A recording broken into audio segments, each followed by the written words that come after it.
The moment his eyes caught the glint of the ring as she lifted her hand to silence the boardroom, his breath stopped and the room seemed to tilt. Because that ring was not just expensive or rare, it was unmistakable. A small gold band engraved with a faded star that only 2 children in a forgotten neighborhood had ever known about. And as the powerful CEO continued speaking with calm authority, unaware that the janitor standing near the wall was frozen in place, memories came rushing back to him with a force stronger than fear, pulling him into a past where he had been a poor black boy growing up in a broken apartment complex, raised by a mother who worked nights and taught him to keep promises even when the world forgot you, and where his best friend had been.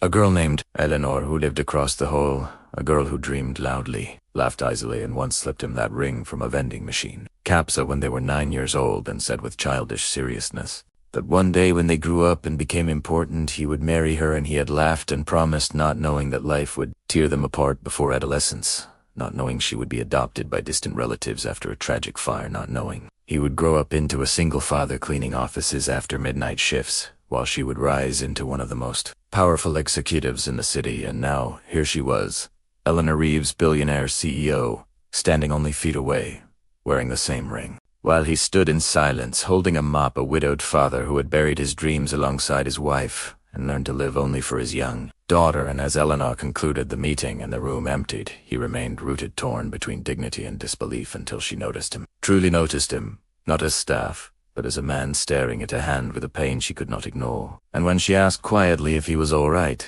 his voice shook as he asked where she got the ring, and the question cracked something open in her, because no one had asked her that in decades. And when she told him it was a childhood keepsake from a boy who once promised to marry her, his name catching in her throat, the years collapsed between them, recognition dawning slowly, painfully, beautifully. As she said his name, and he nodded, unable to speak, and in that moment the power imbalance dissolved, replaced by 2 adults standing in the wreckage of what life had taken and what it had strangely preserved. And over the days that followed, they spoke in stolen moments, not about wealth or regret, but about survival, about his daughter who waited up at night for him to come home, about her loneliness at the top where trust was rare and love transactional, about promises that had seemed childish but had shaped who they became. And when the truth of his hardship surfaced, not through complaint, but through quiet fact, Eleanor faced a choice that tested everything she had built, because helping him could be seen as charity, favoritism, or worse. Yet doing nothing would betray the child she once was. And in the end, she chose something harder than money. She chose integrity, creating opportunity without pity, respect without spectacle, offering him a role that honored his mind and experience rather than his pain. And when he hesitated, afraid of losing himself or being seen as rescued, she reminded him that he had never been small, only unseen. And as months passed and trust rebuilt slowly, carefully, the bond between them deepened into something neither had expected. Not a fairy tale, not a transaction, but a partnership grounded in shared history and earned respect. And one evening, as they walked past the ruins of the old apartment complex where they had grown up, Eleanor removed the ring and placed it in his palm, not as a demand, but as a question. And when he looked at her, seeing not a CEO or a savior, but the girl who had believed in him when no one else did, he understood that promises made in innocence can survive even the harshest lives.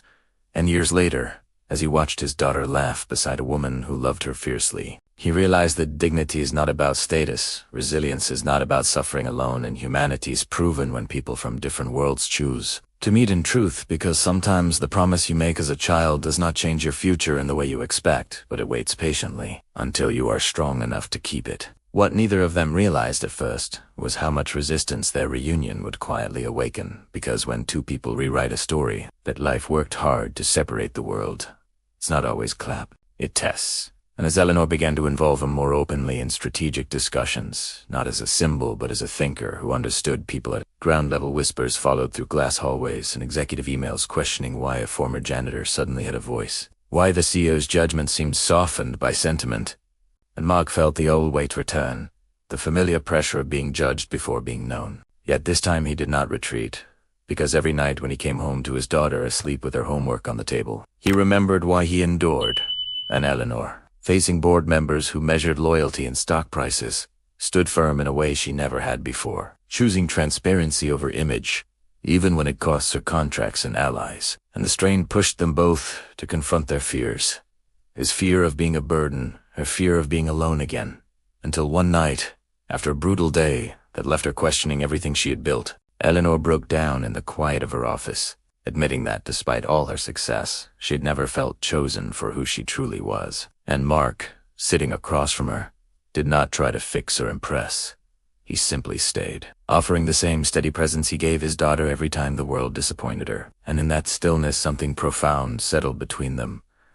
A recognition that love does not erase hardship but gives it meaning. And when the board finally forced a reckoning, threatening her position unless she distanced herself from him, Eleanor made the hardest decision of her life, stepping down from absolute control to protect the culture she was trying to change, while Mark, refusing to let her stand alone, chose to walk into uncertainty beside her. Not as a promise-bound child, but as a man who had learned that dignity sometimes requires sacrifice. And though the future they stepped into was smaller on paper, it was richer in truth, built not on childhood vows or dramatic gestures, but on two people who had survived loss, chosen compassion, and discovered that the strongest bond is not forged by destiny or wealth, but by the quiet courage to stand together when walking away would have been easier. Years later, when the noise had faded and the world had moved on to its next headline, the true weight of what they had chosen revealed itself in small, enduring moments and mornings where Mark packed his daughter's lunch without rushing in evenings where Eleanor cooked. For the first time in a kitchen that did not echo with loneliness, in long walks where no one asked who they were to each other because they finally knew, in the ring that once froze them in place became something else entirely.